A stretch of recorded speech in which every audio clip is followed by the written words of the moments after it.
All right. Assalamu alaikum wa rahmatullahi wa barakatuhu. Ahlan wa sahlan. Welcome everybody to the Enriching Talks with Hafsa episode number 7. And this is a March one. I know it's Ramadan, so Ramadan Kareem once again to everybody. It's late in where I am, but I think this is Ramadan makes us all nocturnal all of a sudden. So yeah, it doesn't matter. And we are recording this in case anyone misses out or needs to uh, catch up towards the end or anything, inshallah. Marlene and I have been trying to plan this for a while, so I'm really, really excited about this. So I'll start with the basic introductions and then I'll introduce Marlene and then we'll start talking. Lots of new people here today, I noticed in the group. Lots of new people. So very warm welcome. Let me introduce myself. My name is Hafsa Qureshi. I am a certified childbirth educator from Lamaze and from Amani Birth, a master trainer, lactation, a certified lactation counselor, educator, and trainer. VBAC, vaginal births after C-sections, are my specialty, so I'm certified in that as a support practitioner and as an advanced doula. Specialize in biomechanics of birth and newborn care specialist. Helping moms since the last now it's been 13 years in this field from pregnancy, birth, postpartum, lactation, newborn care, all of that. And I see lots of my blessed mamas here online. So very, very special warm welcome to all of you. And today is going to be a bit different. It's all going to be about the postpartum phase. So I just want mamas to feel that it doesn't end with pregnancy and we do need support afterwards. I'm a mom, first of all. Alhamdulillah, I'm a mom of three. Allahumma barik. My first was a traumatic C-section, and then I had two amazing natural births, and that's what helped me venture into this field. And then last year, something came into my mind, and I decided to start these enriching talks. And you can find the other talks, the previous episodes, on my YouTube as well, on topics, and we will be bringing more and more. Why did I start this? So, what's the mission and vision behind this? It's just to get inspiring people on board with me for a nice chit chat to help motivate, to help. It's not your regular talk show. It is there to inspire people, birth stories we've shared, to give motivation, share some miracles that are happening, support each other, give them the guidance, lots of laughter, giving them the education, empowerment, anything and everything a mom needs that can be helpful. So this is a series of free sessions that I do. And I will be introducing my childbirth education classes at the end for those of you that are expecting, inshallah, or know people expecting around you. All right. Without further ado, I am going to introduce our speaker of today, which is Marlene Andersson. So Marlene's Instagram you can find here, Mighty Moms Community. And mashallah, she's got all these qualifications that you can see on the screen. And I just absolutely, she reached out to me and I absolutely loved what she had to offer. And I loved what she said that she helps moms wake up rested and flatten their stomachs by creating a lifestyle that is aligned with their new identity as a mom. With every baby, inshallah, you have 7, 8 babies. With every baby, you are a new mom. All right. And every time you are a new mom with your new baby, there is a new part of you that's trying to recover. So I don't want you guys to get lost in this postpartum journey. And this is what we are here to talk about, the realistic expectations, the right expectations. And mashallah, with Marlene's all these amazing qualifications and her tips are going to be so valuable for all of you so that we are able to help honor the phase of motherhood and help each one of you through these phases. So Marlene, I'm going to ask you to go ahead and unmute yourself and then introduce yourself. Maybe you have something more to say, and then we'll dive into the topic about postpartum recovery and realistically bouncing back. Let's see. Yes, Hello everyone. Ramadan Mubarak. Say from me too. شلونكم? شخباركم? mashallah, you speaking good It's English, a good Arabic. pleasure to be here. I've been I spoke to Hafsa a long time ago. We met. and Yeah. did embroidery for Palestine Oh, together. yes, of course. Yes, now And I remember. Right.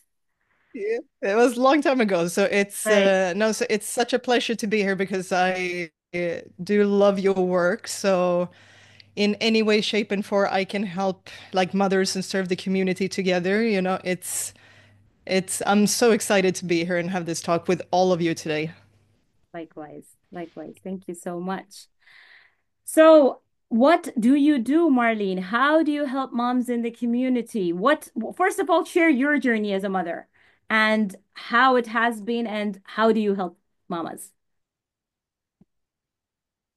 Yeah, so I've been about 2 decades now, so for 20 years, I've been in the health and fitness industry. And believe it or not, I was not into fitness at all when I was younger. I loved computer games, I loved my burgers, I just like the regular regular kid. But I've always been a little bit of an overachiever and a perfectionist for some reason. So I fell in love with strength training when I was 16. So instead of becoming a computer programmer as planned, I ventured into personal training and coaching. So I got my bachelor's and then I even did, again, like the normal stuff that people do. I went to the gym, I did classes, I even taught group classes, of course, personal training. And even I taught babies how to swim. I've done so many things I feel Amazing. during my years. And I even worked as a strength and conditioning coach for a national soccer club. So if you think like Manchester United, but a Swedish one, as a strength and conditioning coach. So that was also very interesting. So I've had a wide variety of training athletes to training regular like clients like and who comes into the gym. And then I got scouted to go to London and work at a rehab clinic. So I've been very fortunate to work with people on the full spectrum from rehab, very severe rehab, people that can't get out of bed, into like the high-end conditioning and anything in between. So I've had to learn a lot on the way. So how it started for me, I became an athlete. When I came to London, I got into CrossFit, and I was actually the first person who competed in CrossFit for Kuwait in the United States in the World Championships. It's very strange to be a Swede to represent Kuwait, but it was an honor to be able to be there. And so I've had all this competitive experience, and then I decided, my early 30s, I wanted to become a mom because you make a lot of sacrifices as an athlete in terms of your recovery, in terms of your nutrition, how you spend your time. It's when you go on vacation, you don't go away for a month and not do anything. Like even when you're on vacation, whenever you are, you need to manage yourself. But I wanted to become a mom and put that aside, Mhm. which is actually something we can go into later. Speaking of identity crises, like when we enter motherhood, that's part of an identity crisis. So my identity crisis was like I was the athlete, and now I gonna venture into something else that I wanted, but which was becoming a mom. But it was actually really hard because now I'm have to let go of something that I was and embracing something new. So that took quite a bit of, it was like an internal push and pull of that inside me. And now, alhamdulillah, I have my son. So I had him, it's like I said, I became a mom quite late. So I was 38 when I had him. And alhamdulillah, everything went well. But also, I had to go through a C-section. So that was also quite of a tough experience. Even though, like I said, I know everything what to do. I nourish myself. I know how to take care of myself during pregnancy. Alhamdulillah, I had a really nice pregnancy. Uh, so I felt great. But still, towards the end, I had to go through the C-section, which also bothered me. Like, Of course. because it's So you do all these preparations and you think you want things to go your way. I said, like, I have this perfectionist brain. So I made the perfect plan, but as in motherhood and pregnancy and childbirth, sometimes, God has other plans and things doesn't go as we plan. But like I said, alhamdulillah, things went well and I was going to recover. But it's a lot to take in when we become a mom, right? I don't know like how everybody of you feel, but especially like first time mom, when you go from being your own person to becoming a mom, it's a huge shift. And I did Very all the right things. I rested, I recovered, I, did the first few weeks. I just want to be with my baby, but I still, when you have this driven personality, like I have this high achieving, I felt like, okay, it's been a few weeks now, it's time. I need to start doing things. So I was gonna be a stay-at-home mom, but I was gonna become an entrepreneur and start my online coaching business and build that up from scratch because I wanted to spend a lot of time with my son. And of course, I want to get back into training and studying and like all those things that I was used to. It just turns out that that was very hard to do because also I was spoiled. I've been this like, athlete and coach. I have very flexible hours. I could structure my time. I had plans and they worked out. And when you have a baby in the mix, right. all of a sudden things don't go as planned as much because sometimes you put him down and like I didn't know, is he gonna sleep for 5 minutes? Is he gonna sleep for 2 hours? Like I don't know.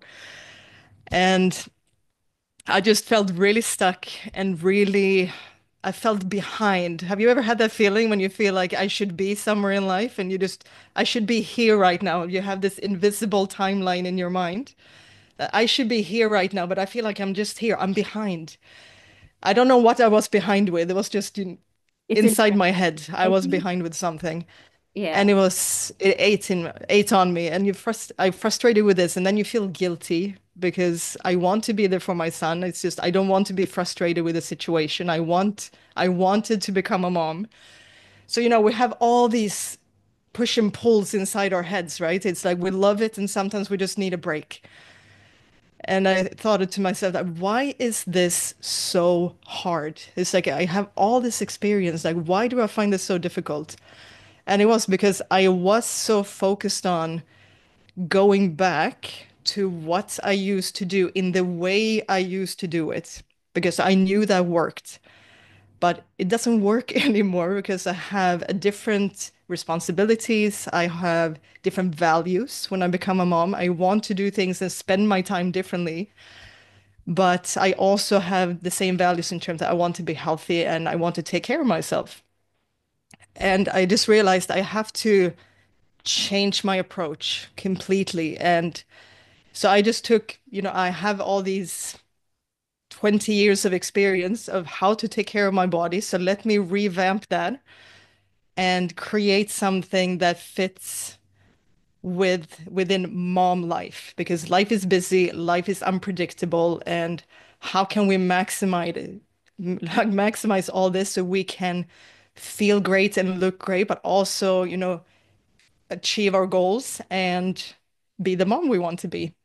yep. So that is how I came about all this. Sorry, like very long story, but it's, as you say, I've been through it. I've had all the struggles, and if I can help mothers not having to go through these same struggles because they don't have the knowledge and experience within health that I have, then I really want to because I've felt it. It's so frustrating and it can be close to depressing sometimes when we feel like we're stuck in one place and we're just spinning our wheels and we're trying really hard or we don't even know what to do. So that just inspired me to let me just help other moms because I've helped mothers before, but it's very different when when I went through it because I just felt a completely different empathy and also my approach as a coach became completely different because now it's just a completely different understanding of the struggles and challenges. So sorry, I'm gonna take a break here and No, honestly, I think I would love the women to let us know as well. I think it's very, very relatable what you said, and it is not something that only you felt. I think this, especially the identity part of us trying to, and just this is a whole new thing. You have this little person who's dependent on you. You are finding your own feet again. You are figuring out schedules. Like you said, you don't know if he's going to sleep for 5 minutes or is it going to be 2 hours or and I find it so relatable. And I this is why I personally, like as me as Hafsa, I found pregnancy and birth to be the easier part. It's the postpartum which I really feel that took takes a toll on the moms. And I really, really strongly feel that this is where, I mean, I'm supporting moms in pregnancy and birth, but I really feel moms need support much beyond that. And just regaining not themselves physically and emotionally, but just themselves personally as well. Who are they, right? Knowing that, okay, this, you are a mom, but you're not lost into what you were before. So I think this is something which every mom right now who's online right now, they might find themselves relating to every single word that you just said, because I personally did. You were talking, I was like, aha moments. But yeah, that's what I felt. So, and I can see some messages popping up in the chat. And I'm sure many women felt that. And it's not that we are like we don't like the motherhood or we don't like our babies. No, no, no. It's not that. We love our kids. We wanted this. It's just that it's a new phase and acknowledging and someone to empathize and understand. I think this just knowing that you're not alone, you're not the only one feeling it makes a big difference itself.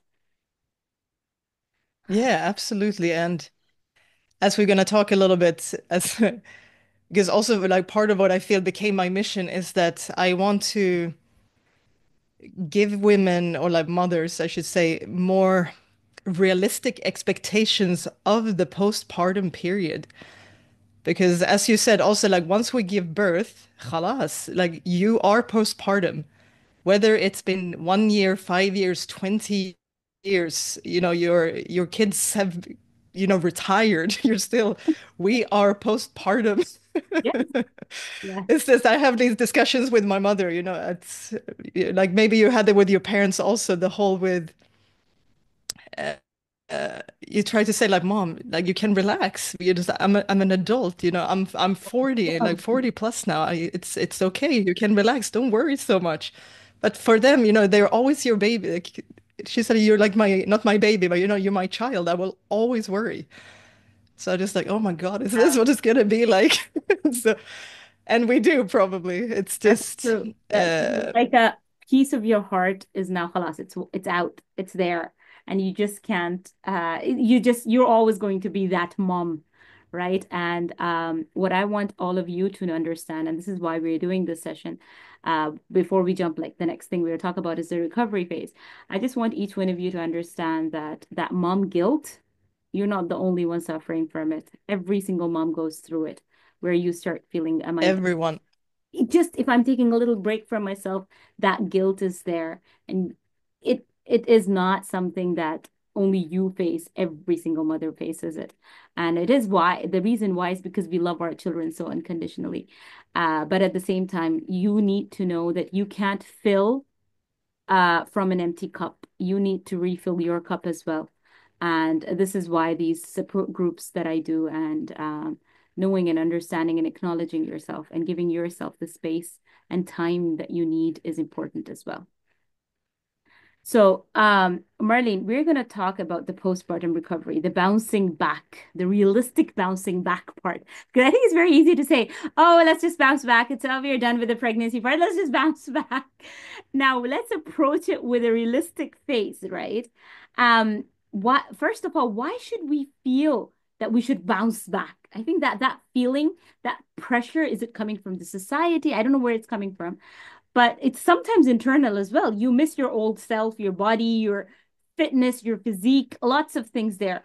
And I really feel what you mentioned as well, that it makes us struggle even more postpartum, that pressure of bouncing back. So, what do you have to say on that? Oh, so many things we have to dig into here. How many hours do you have? And let's discuss. No, Ah, I'm just kidding. well, Uh, we need to no, keep it I to wanted the to point. first. We have an hour. Let's keep it to the point so that we have some time for questions. Yeah, absolutely. No, at first I wanted to just touch on, as you said, with mom guilt, we all probably feel it on and off. It's like some days we'll feel it more, some days we'll feel it less. Um, and to me, as just as you said, it's because first of all, I feel like we should make mom guilt, it's our friend. It's not the enemy. It's not a bad thing that we feel guilty because it just means you care.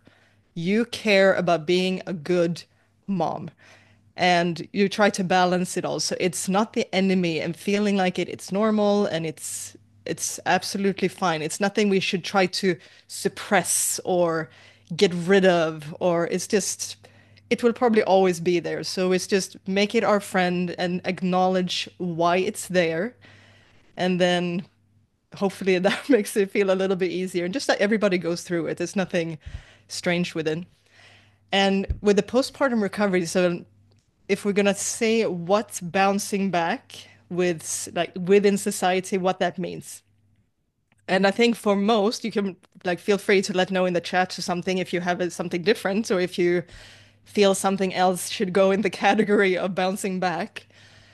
And usually it's related to physically, right? That we should uh, we feel like we're so cute and we're glowing and we're so beautiful when we're pregnant, even though maybe we don't always feel like it, especially third trimester when we probably feel like we just can barely roll over.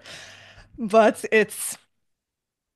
we have this that it's okay. Like it's okay to have the extra weight when we're pregnant. It's like it's part of the process. And like we're all okay with that. Even society is okay with that. But it's almost like the second you give birth, for some reason we should snap back and it should not look like we had a baby. It should be like all the celebrities or like whoever, like you can parade around and 6 weeks later you look like in your favorite dress again, nothing has happened and you look fresh, hair done, makeup done, and it's life is perfect. And it's not very realistic at all. Because as we said, once we become a mom, and every time we become a mother, we evolve. It's like we move into something else. And I try to compare it to it's like we cannot when once we become an adult, we cannot go back to be a teenager. It's that unrealistic. Like we cannot travel back in time. So we have physically changed mentally, emotionally, socially, our schedule is going to change. Like we are a different person. And the more we try to go back and fight that we actually changed, the more difficult the postpartum period is going to be because you are trying to cater to a person that you're not anymore. And to me, that is like the first thing I really want mothers to understand. Like, it's you should change. It's not, we should not bounce back because you have changed and it's by design. You are meant to have changed. If you didn't, like it's something you did not go through motherhood or you did not enter matrescence. So that is the first thing. And as you said, I think also part of us, as just like I felt, that we want to go back, especially as a first-time mom. I felt everything changed so profoundly from being just like me and my husband to now we are a family and I have this little person that I need to look after for the rest of my life. So that is, so I think when you're in the midst of all the chaos of like the sleepless nights and the stress and the guilt and the overwhelm and trying to go back to work perhaps, and then you're going to take care of yourself, and then you have other kids even, and it's just this whole storm of things. And going back to who you used to be gives a sense of stability. It's like it's something that's familiar. And as human beings, we love certainty. We love familiarity, Right. something that we're used to. Mhm. And that's also that I notice with a lot of women because anybody, our brains, since we love this familiarity, we happily stick to doing things even if they're not serving us anymore, even if they're not quite working anymore, because we used to do those things. So Right. it's familiar, it feels comforting. And so that is kind of the back and forth between I want to do what's familiar because it feels comfortable, and I want to do, maybe I need to do something different that's actually going to help me feel better. Mhm. Yeah. I love what you said. Honestly, the part that you said that you've evolved. You're the bouncing back means you're going back to something that you no longer are. So I really love this analogy that you made, and I it just makes sense so much now that you say it, and it just gives that comfort and that familiarity part. And this is why we t like routine, and many people don't like change because of the comfort part, the part that it makes them feel like okay. The stability part as well. I think very, very relatable things. And I think it's something that every mom needs to hear again and again as well, that this is why we're doing it. Um, so then what should they do, right? So once they've hit postpartum, they've given birth, what would be the key tips that you would like to share from your profession and then from your experience as a mom yourself? Yeah, let's see, like the key takeaways. Also, I will happily throw out if someone has like specific questions and if they throw them out in the chat also, and I try to answer things on the go if something Yes. pops up in Yes. your mind. So for me, it's first of all, of course, the first postpartum period. It is about like just settling down and nourishing yourself because we need like the immediate postpartum period, we need to heal and recover. It's not it's not about losing the weight. It's not about getting back on track with anything. We want to, and when I say nourish, it's with everything, it's nourish through food, nourish through rest. The people you have around you, we want this like nice and calm People environment is very because, important. The people part is yeah, very, uh, that really struck a chord. yes, I think you did. Oh, they said well, you are the sum of the five people that you spend most time with, so we need to be very picky with our immediate circle. It's actually incredible how true that is. Yeah. Um, so for me, it's always that's I saw a reel the other day that I really, really loved. With they had instead of having a baby shower, there was a group of women. They came together and they cooked meals for the mother to be together. So they did a little cookout and put it in her fridge. She had about a month worth of healthy, nutritious meals just stacked away so she doesn't have to think about it. So it's that kind of care we want to be. And the same for every time I show up to a new mom, I maybe bring something for the baby, but at the end of the day, I try to bring things for the mother. Like because she needs care too. It's like we forget about it. We show up and we gonna give the baby like all these little gifts and toys and clothes, and we have a like, what about the mother? Like we're gonna do a lot of things coming up here. So for me, it's always like showing that extra care there, letting yourself wind down if possible. I know that for you who have more than one child, that's maybe not always so much an option option in terms of because you have other kids that want your attention and they want to like be with you and love you and they miss you probably and want the closeness as well. Um, but I always try uh, I with exercise and things, it's just don't like forget about it. Like eat to nourish, don't eat to diet or lose weight.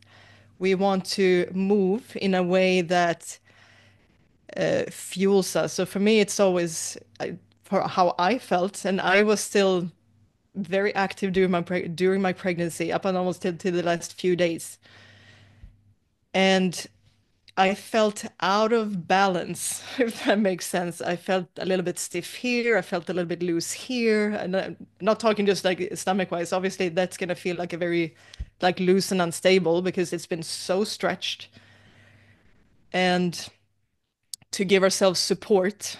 during that, especially like stomach area, because we don't jump into trying to strengthen it or flatten it or anything. Like just let it, like I said, like we need to be so relaxed and just let ourselves heal.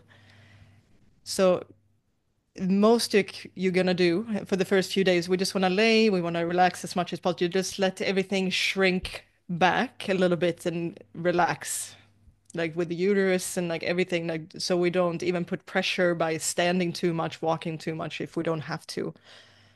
And then it comes, even if you want to for the first couple of weeks, just like some light stretching, like walking, get some sunshine if you can, as long as it's not summer here, because then it's dreadful Oh, yes. in Kuwait at least. But Yes. like I said, all these different, like get some fresh air, just walk, and like I said, move because it feels good, not because we have some ulterior motive and it should bounce back or look a certain way. Because to me, in general, in health and losing weight, I always strive for health.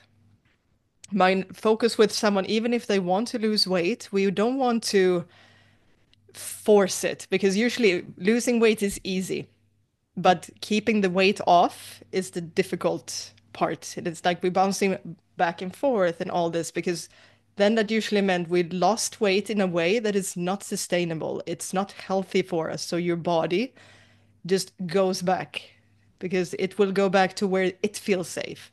If you force it into something that it's not ready for, it hasn't healed enough to accept that like state, it's almost like a thermostat. So it's gonna like you can like if you keep turning the thermostat, like it's gonna go back to where it wants to, where it's comfortable.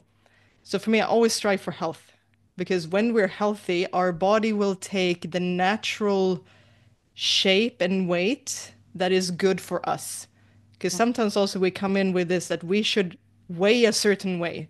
It's like, I want to weigh, I'm not going to throw any number. I want to weigh 60 kilos.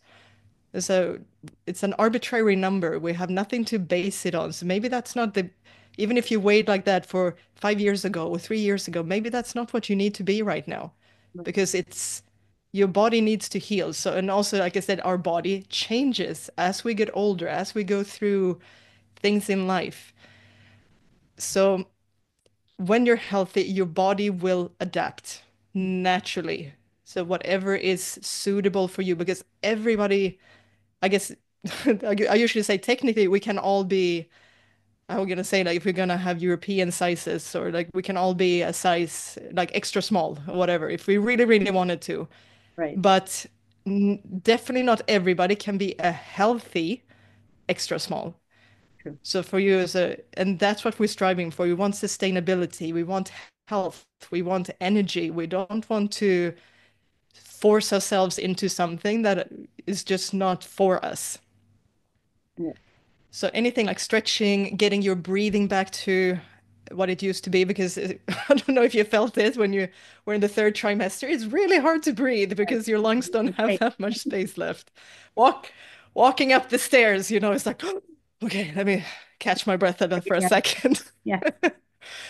And so our breathing pattern change, which is also part of why sometimes after the postpartum period it's very easy to almost feel anxious and it's very easy to get that sense of overwhelm and almost like that can push us towards the postpartum depression because we have when our like I say we have the baby all the way like I say up to our chest almost. Hmm. So our breathing becomes very shallow Hmm. and like we can affect our mind, like our body with our mind, and our body also affects our mind. How if you sit with a straight posture, a nice proud posture, you feel more energized than if we slouch and we feel that lowers like almost like our energetic state in our mind.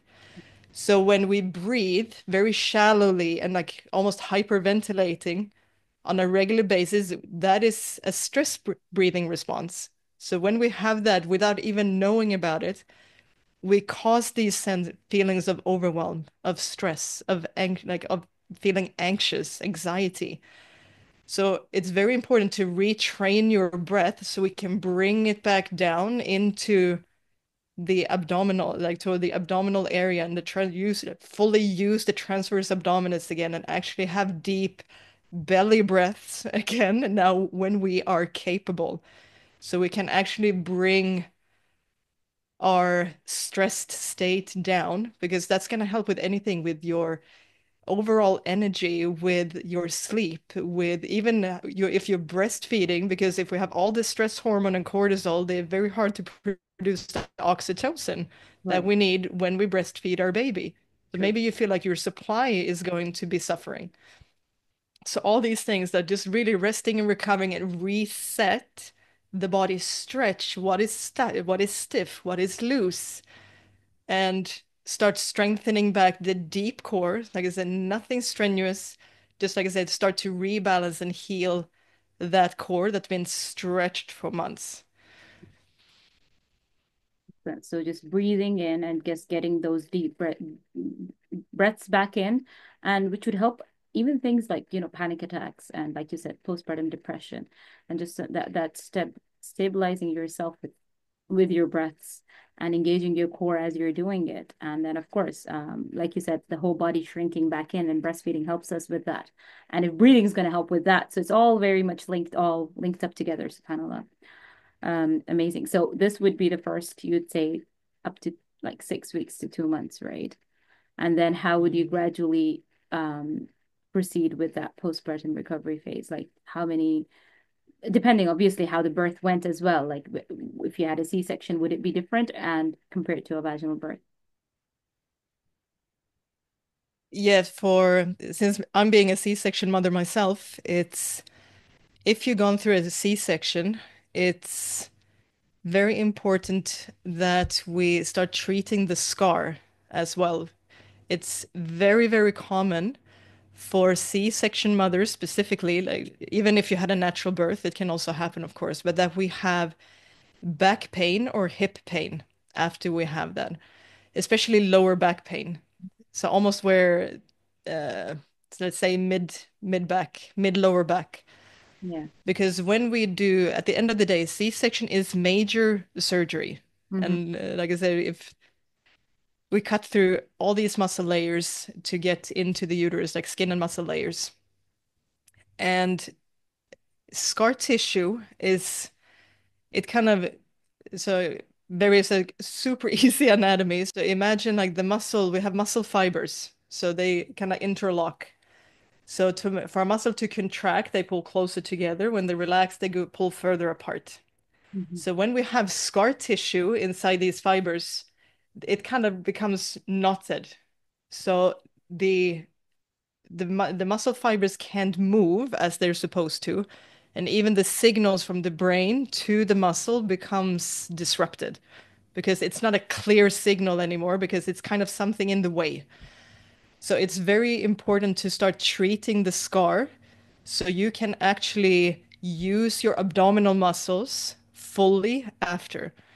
So you can actually clear up the signals and you can then easier recruit your deeper core muscles again, and then you can start building that. So that's the benefit of having the natural birth. You don't have that damage Right. to the actual muscle.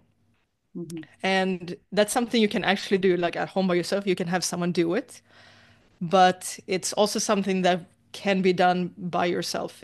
You're not going to damage yourself when you do it, even if you're not a masseuse or anything like that. It can very easily be done. So that is something that would I would definitely recommend as a special consideration for that. And then after the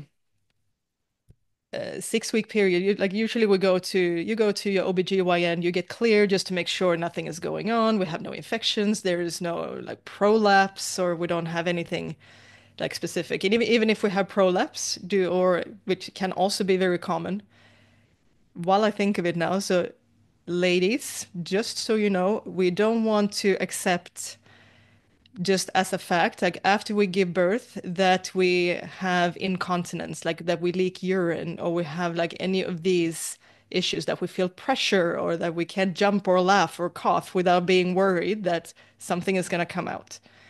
That is something that it can be very common, but like we always need to differentiate between what is common and what is normal. So don't, if you have any of those issues, don't feel like that is what it's like after you give birth, because I've heard many mothers say that to me, that this is just, this is just part of the package of becoming a mom, that we have all these little issues. And to me, it's don't sell yourself short of your quality of life. Because when you become a mom, it's you don't have to give up all these things. Um, so It's it's And that's something also that comes with retraining the core. So yeah. like the deeper core, not about getting a six pack, not about doing crunches or doing anything like this. Even when we have diastasis, when we have this separation of the abdominal wall, which all the women have at the end of pregnancy, every single woman have this separation because we need to make space for the baby. And then we want it to close after. So that is something that we do with these core exercises, that what it's for, but that we allow the body to heal and reconnect.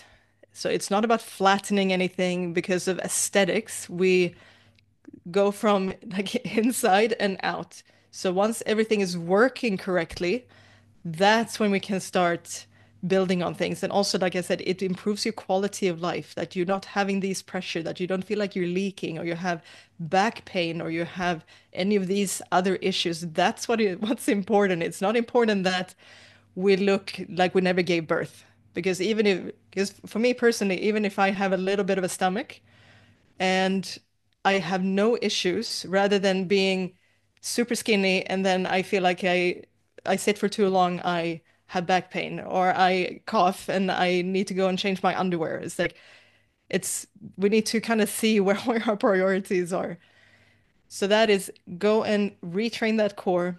We go to the doctor and then after that, depending on what we see, then we can start building physically if we want to. So it will be like we start like stretching and rebalancing the body. What do we need to do? But it's very personalized to me. For me, once you reach that stage, I always want to see the mom in person if possible, because you never know.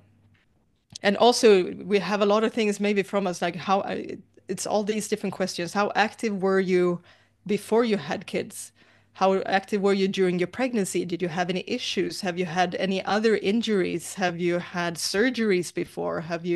It's so many things that we want to consider when we start building someone back up.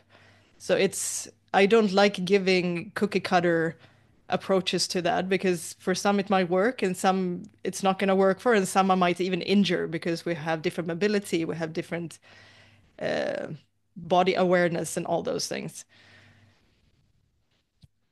Yes, I can totally understand. And I think this is a very important part that you said here about the fact that going up with that follow-up to check for that diastasis, like how much is the separation and your pelvic floor health, or if there's any prolapse, because I really feel sometimes women don't even know about it and they start doing things, exercises and jumping into um, gym and all of that, where these things can actually get worse, right?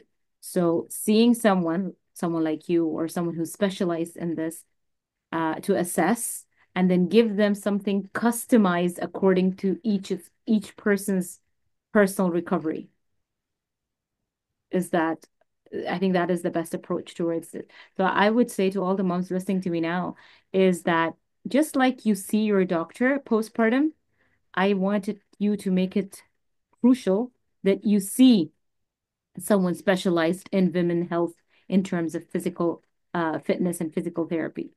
I think that part's very, very important to help them so that um, they can get that correct guidance and to see how bad, like for example, myself, I did not know this. I had my C-section. I did not know. I'll talk about the scar massage and that in a bit because there was a question in the chat about it. I didn't know all of that. All right. As I stepped into this field, as I got to know more, I started to do. So I know I made mistakes, and that's why in my third pregnancy, I suffered from a pendulous belly, which caused my baby to be not aligned into the pelvis, which made the pushing stage of the birth longer, subhanAllah. And had I known all of that before, I would have worked on my core before I would have in pregnancy, before pregnancy itself. So that is why I tell moms that please don't make the mistakes I did.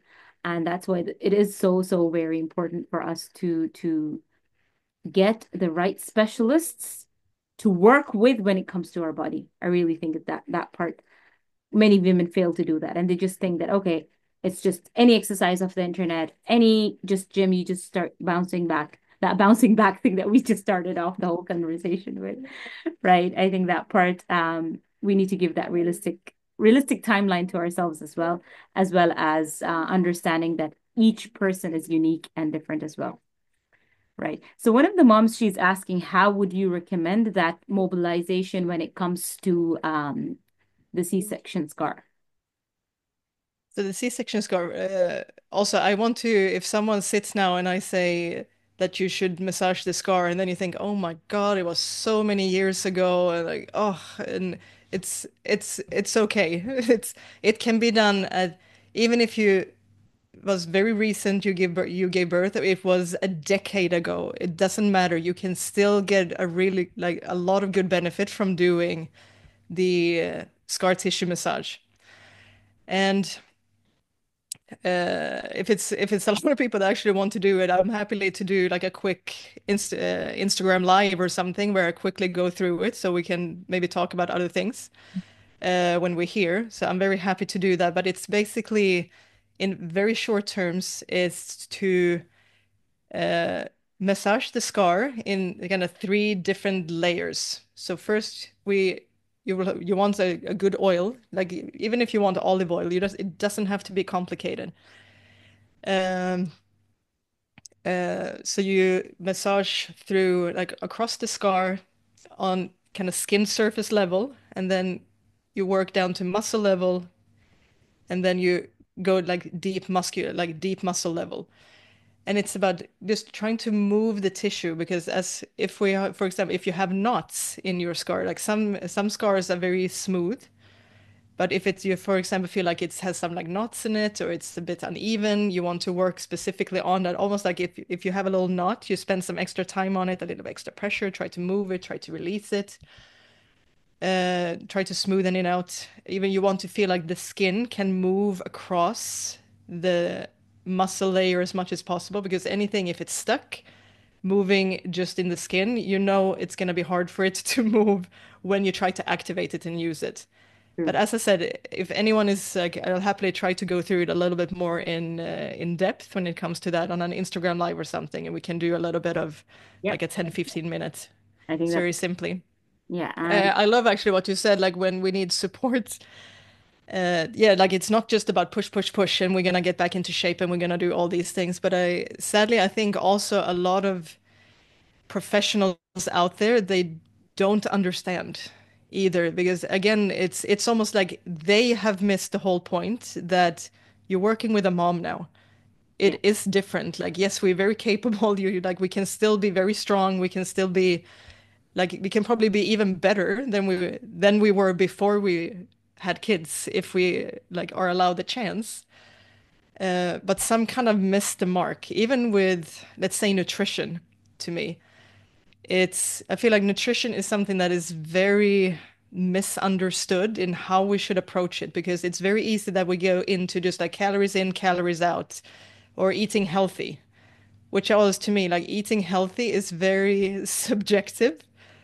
What is healthy? what is Like healthy? we all have like probably we could probably all know that like a regular chicken breast is better than a deep fried chicken nugget. We all usually have kind of Understood that. sort of similar, but when someone comes to me and says like what they need help with, but I eat healthy. Is that like what does that mean? Like you need to tell me because we don't have just a clear chart of what that is. Or the same like I can eat everything in moderation. So what does moderation mean? What is like if I eat mango, how much is in moderation of a mango? How much is in moderation of pizza? Is it once a day, once a month? Is it like this big of a piece, this big of a piece? Because everybody will have their own definition. So that's also where a lot of moms feel, I think, frustrated because food is more than just calories in, calories out. It's a bit more complicated. It's about quality and it's about how your body responds to different foods. So I don't I can take one very perfect example how our body changes, like, and also how what we eat will change. Right, of So when course. I was pregnant, oh, sorry, no, like, I should say, like, when I was breastfeeding, I used to have for breakfast, and no joke, I used to probably have between 6 to 7 scrambled eggs as my breakfast. And that made me feel okay. I wasn't stuffed. I was okay, and I would be ready to eat, 4 hours later and have a meal, probably have a snack in between. I was just so hungry. And you need to nourish because you spend more calories. Hafsa would know this very well. But like, we probably spend more calories breastfeeding than I did when I was an athlete at the top level. I was just expending so much energy True. and just giving so much nourishment.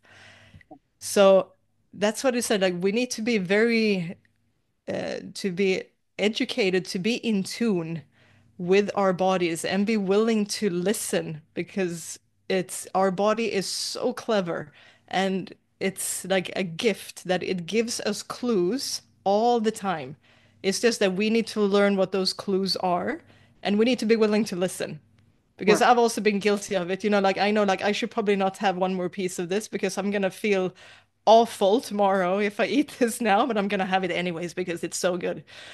So, like if we have too many of those moments, we're not gonna feel too good.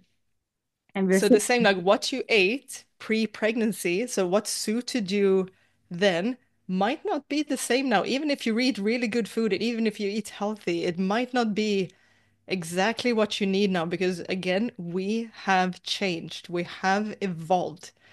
So your nutritional needs will be different because you have very different stressors in your life. It's a very different to have pre-baby and have a baby or have other children. And it's just your body responds to your environment, and your environment have forever changed with that. yeah. And being aware of these things is very, very important. So we don't feel like we're doing something wrong. Like you're probably doing your very best with a lot of things, so it's not like lack of effort, or it's not that it's something wrong with you. It's just that sometimes we just fail to recognize how much we've changed and cater to that change.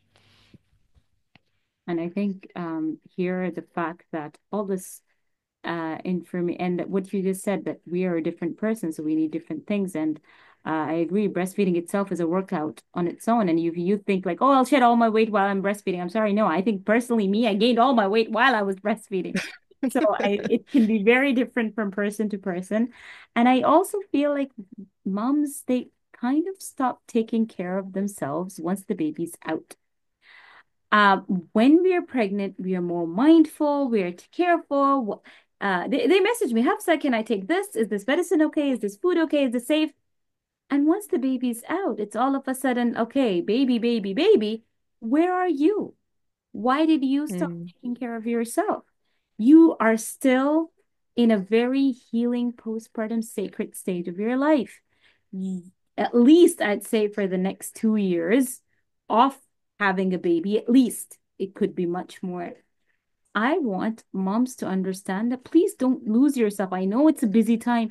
I know a newborn baby is very demanding, but if you don't take care of yourself, whether it's by nutrition, which Marlene just said so, whether it's gradually getting yourself back into the routine and not bouncing back and jumping back without catering to your unique needs, you need to make sure that you acknowledge and find and understand, first of all, of course, the importance of not losing yourself in the process because you can't take care of your child optimally if you're not physically, and your physical will impact your mental. So if you're not physically and mentally okay, I'm sorry, you are unable to give your 100% to your child. And then that whole vicious cycle never ends. So I think I feel moms should definitely take that pause and break. First of all, the lovely words of wisdom Marlene said that understand you are a different person now. And then start catering to this different you.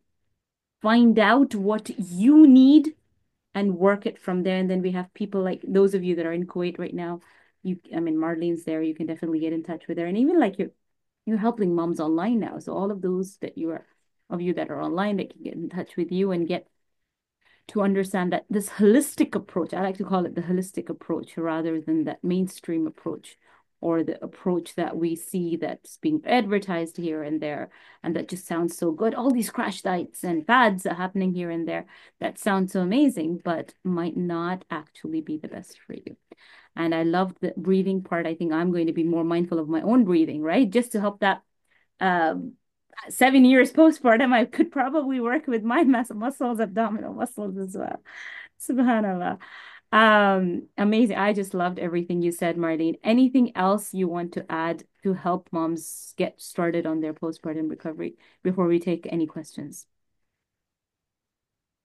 I think what I want to leave with is exactly as you said. It's so easy. Like I was guilty of it as well, that you just get so lost in being the mom that you kind of lose who you are in the process. And part of that is also probably like speaking for myself at least, feel free to jump in and if anyone else have it, that that's what we're taught. That's what a good mom does, isn't it? That we are self-sacrificing, that we put everybody else first, that it's and I feel like that's been so ingrained in us to have that belief that like I was told that when I was younger that do everything you want to do before you have kids because then it's all about the kids, that it's that just I had that once you have your kids, like your life is over. Now it's all about the family. It's all about putting them first. And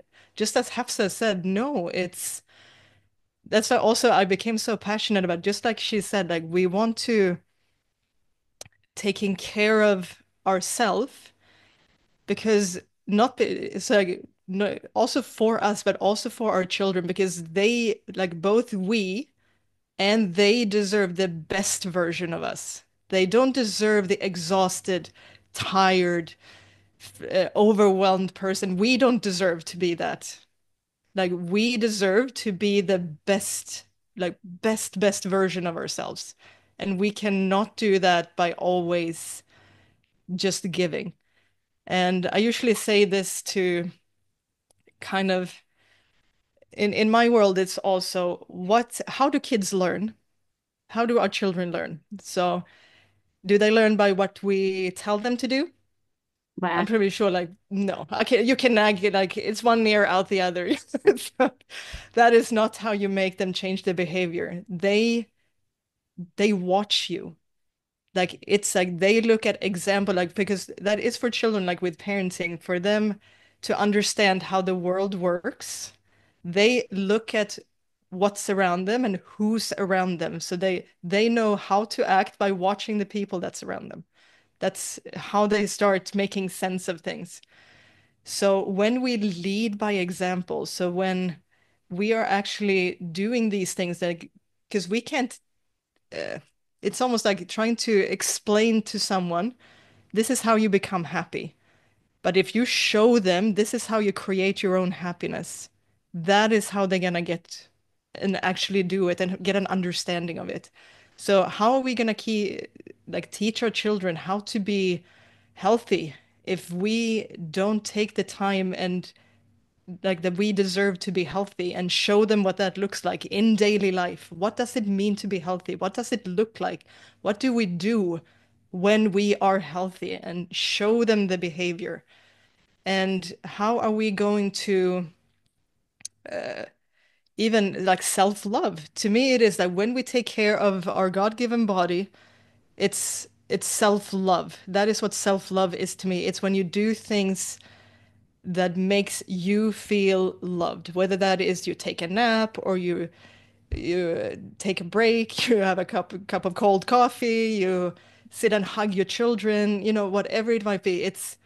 You do something out of love for yourself. So we need to show that because we can tell our children all day long, but if we can't do it ourselves, so that's why for me it's like that's why I love doing this for mothers because like to teach them to take care of themselves, like to break out of having all these limiting beliefs of what we should do, that they feel guilty, they're not a priority, that something wrong with them, like all these things, and learn how to nourish themselves, learn how to rest, learn how to move their body in a way that doesn't burn them out and force them into something weird, because now they can bring all those as a gift to your children.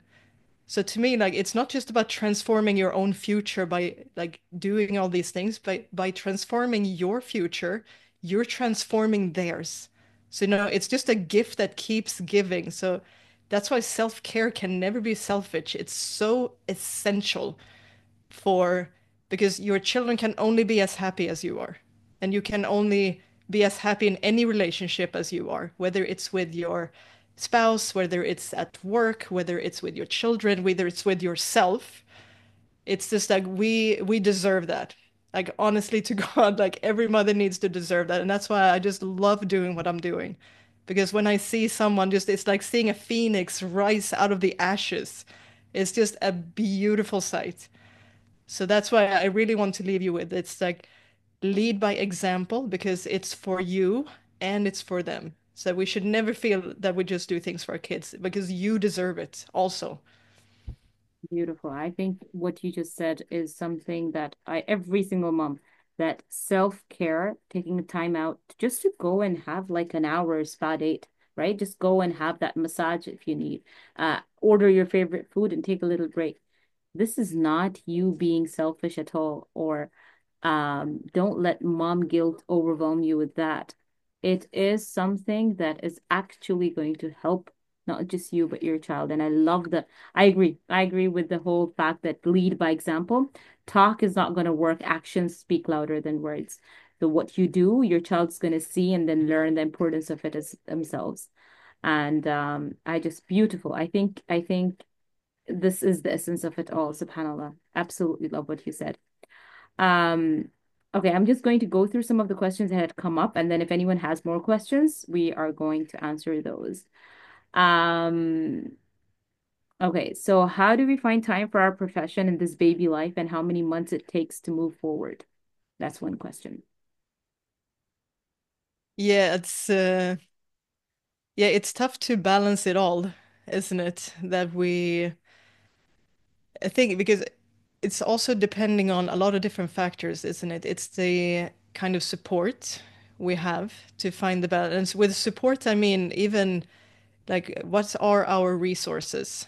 Like resources we usually have, it's energy, Mhm. it's the financial, obviously, and also what do we have around us in our support system? Do we have someone to help us and support us and give us a break and give us the help we need? And it's going to be so different for everybody. But something I became very, like, first of all, like the overwhelm that we feel is most commonly that because we want to do everything, right? It's that we want to work, we want to be a good mom, we want to take care of ourselves, we're gonna be a good wife, we're gonna be a good friend, we're gonna, it's The big long list. we yes, it goes just goes on and on and on and it's again like it's because you care. It's a wonderful thing. Like you want to do well in every area of your life. And I think we need to give ourselves some grace in, and I'm just gonna bust that myth all right now that we can't do everything. It's impossible. We're only so much. So we need to see as when we balance our life, it's not every day you want to do everything. It's like you get your work done and then with self-care and family and everything, it's some some days you will get some things done. Like for example, for me, I used to train when I was at my peak, I could train 15 hours a week, let's say. Like almost every day, couple of hours a day easily. And now when I'm a mom, I don't train every day. Far from it, because I don't have the time and energy, and I don't want to. I don't want to spend that much time doing it. I have other priorities, which is okay. But it doesn't mean that we can't have really great results. I think we underestimate how much difference it makes to do something for 10 to 15 minutes a day consistently, rather than having this fantasy that we should take an hour of something. Because I think in the beginning, when I first got back to training, my longest workout was sometimes 10 minutes, because that was when my son woke up from his nap, that's it, or whatever. And still was able to improve. It doesn't have, I think we just put too much pressure on how much we like should do in one day or in one week. It's just give yourself that grace that it needs to be a flow. That some days it's going to be more busy with the kids, and then things will calm down, and then we can put a little bit more focus on something else. So it's really, really don't underestimate the small habits that you can fit in very small pockets of time. I love that. I think that is one very important thing to remember when you try to get back to something. Yeah, the consistency part. I think that kind of answers Fatma's question. She wrote that she has been an athlete with her last three kids, and as a fifth time mom, she's having it like how to get back the realistic part, right? To get back into a rhythm. So I would say, Fatima, the same thing to you, that even if it's 10, 15 minutes, just be consistent about it. I think that is what would help um you as well with exactly what Marlene just said. And I think our body remembers as well. So if it's something that we have been doing and we start, even if we start slow and small, our body does recognize it and it does kind of help us to get attuned to it. It might just take a few weeks or months longer, but I think giving us self that grace is important as well. Um, Let me see if there's any other question. Um, yep, 6 weeks. So postpartum 6 weeks. We don't even have to pray at that time. So it's just more focus on resting and recovering and nurturing and eating well. Um, can I do light exercises 2 months after a C-section? Someone's asking that. As long as you don't have any, as I said, if you've gone to your doctor and there's no like infections or you have any other complications, you can absolutely start doing some light things. As I said, but the I always have as you want as a prerequisite that you want to, as I said, do your core exercise, these deep core exercises, because your that is what's gonna hold your joints in the right place. Like it's I had a saying from one of the mentors I used to have, like, if you start a movement in the wrong place, you're gonna end up in the wrong place. Like, we can't correct it on the way. So if you, like I say, if we're not healed fully and have everything working, like to a fairly decent degree, we can't push in the gym. So we need to always adapt. So we can still, of course, move. It shouldn't be that we only do core exercise and then that's like obese. That's okay. It's like go for walking, do maybe some light body weights. Like it depends on again what your base were like before pregnancy, as you have said with muscle memory and things like what is because I actually documented exactly what I did when I just after I gave birth because I was curious and also I wanted to remember so I could progress myself in a good enough manner because I can't remember how many reps I did. I can't remember what weight I did. I don't want Of to try course. to put that, like have that, take my brain space with that. But I would never give that program to somebody else Mm-hmm. because I'm not them.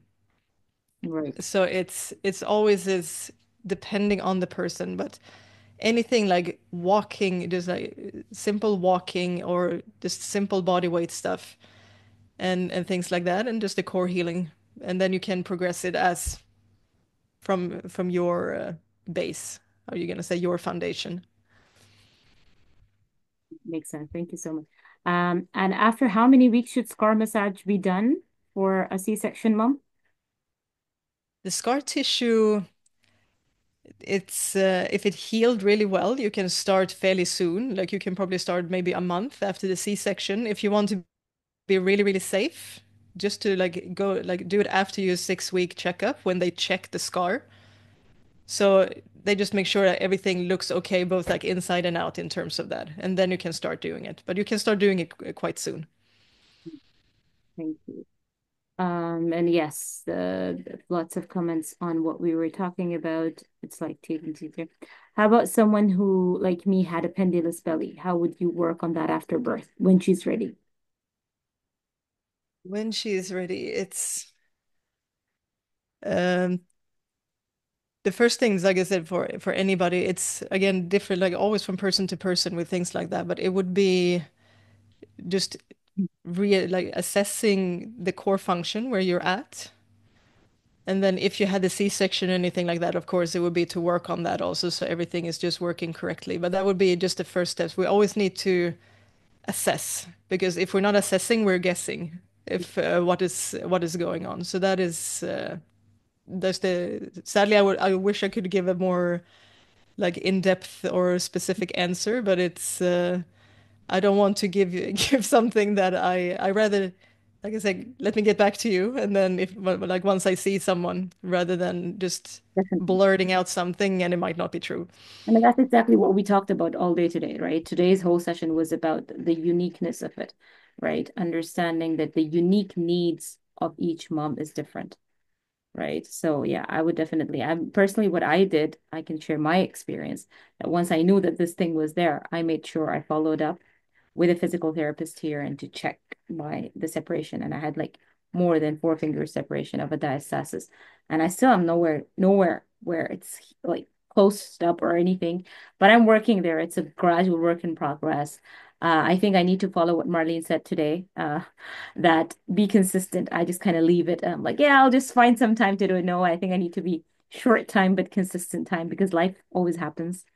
So inshallah, that's something I personally would be doing. I hope each one of you would as well. There is one more question. I think that might be the last one. If anyone has any others, quickly type them, please. 5 months postpartum, she has backache, especially when she wakes up in the morning. It's like my back takes a while to help me move. It's quite immobile, and she had a C-section as well. Mm. Yeah, so as I said, it is a common thing if you haven't treated the scar. So that is again just like as we've been reiterating, like we try to do the scar tissue massage to get everything. It's even was in cases I know when in the rehab facility we used even ice on scars sometimes to numb the scar because before we trained, so that would increase. But like you don't need to go too much of that. But it's usually it is because how am I gonna say with the deep core, like we're gonna do super quick anatomy lessons, like we have, it's almost like a can that holds everything and stabilizes, especially the lower back. So we have a transverse abdominis, which is the one that we have. It's like a huge belt, like I said, across our stomach. It's almost like a corset. And then we have what's called a very small muscle along the spine, was called the multifidus. And then we have the diaphragm on the top, and then we have the pelvic floor at the bottom. So we have these four key muscles, and they all run on the same nerve loop.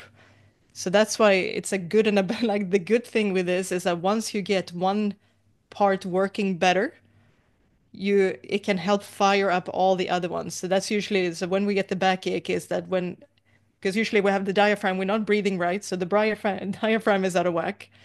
We don't really know how to switch on a transverse abdominis in the front, and then the pelvic floor, maybe that's weakened or we haven't retrained it properly. So we have all these three key areas that needs to help us support our lower back, and it's just get tired, especially like if we lay wrong, if we sit for a long time, or if we stand for a long time. It's just it doesn't have the endurance to hold everything in place, and we get achy. So that's also why I said we need to breathe.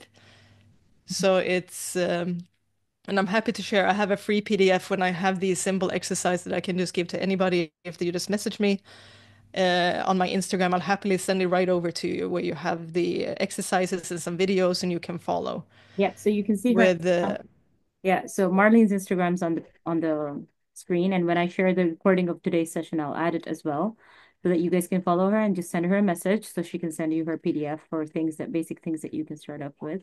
And Marlene, you do online consultations to help moms with their postpartum recovery. yes, I do. I have like I said when I was going to start my business, I wanted to try to help moms everywhere. It became like the passion, so I tried to move online. And so I have a coaching program. So I have a group coaching program. I have more that is like a one-on-one, depending on how much time and energy you have to spend. And with anyone who's here today, I'm very happy to, because I do sometimes, I offer a 5 day coaching like session, because I know the online space, it's very hard. Like it's like going into a relationship with someone. You need to feel comfortable with someone. You need to know that they are the right person for you. So sometimes, so if you're in my space and you just keep updated, sometimes I offer these that we work together for 5 days. So if you feel a little bit stuck and like you're spinning your wheels and you really don't know what to do with yourself and want to help to get started, we work together for 5 days.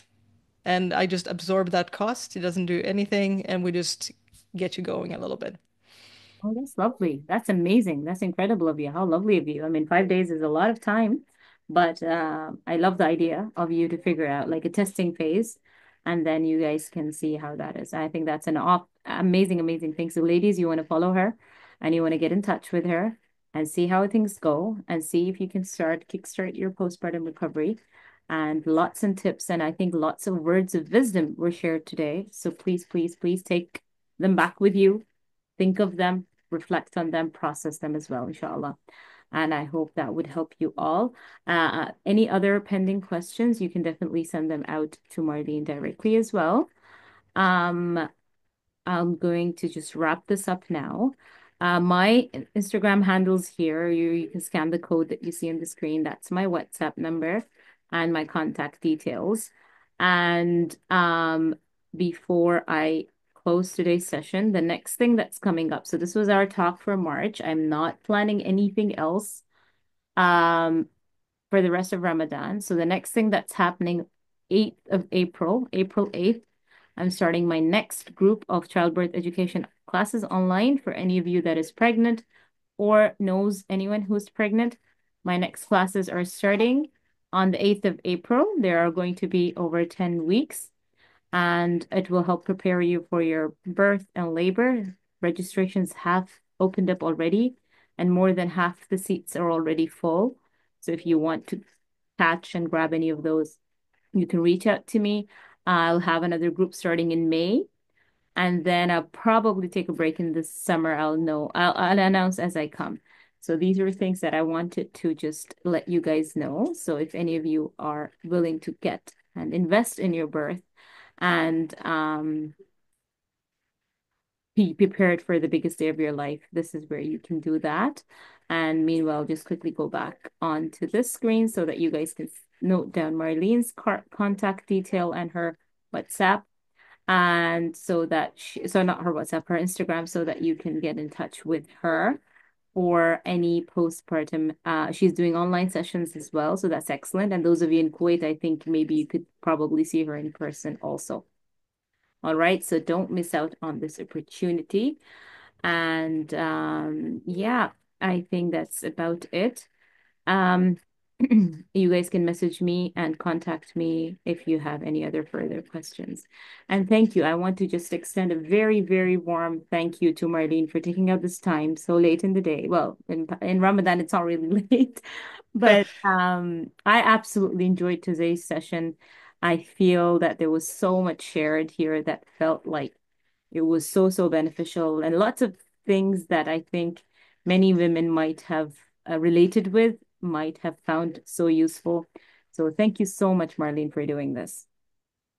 Oh, thank you so much. Thank you all you ladies for taking your time also and sitting and listening to this. And it's always a pleasure. Like I say, it's such a passion of mine. So I can sit here all day. So I Thank appreciate your time so much. I know time is precious for us. So every second, and I hope you got some value and I hope you got some relief, maybe that things can be done, things can change, and it's okay that we have changed.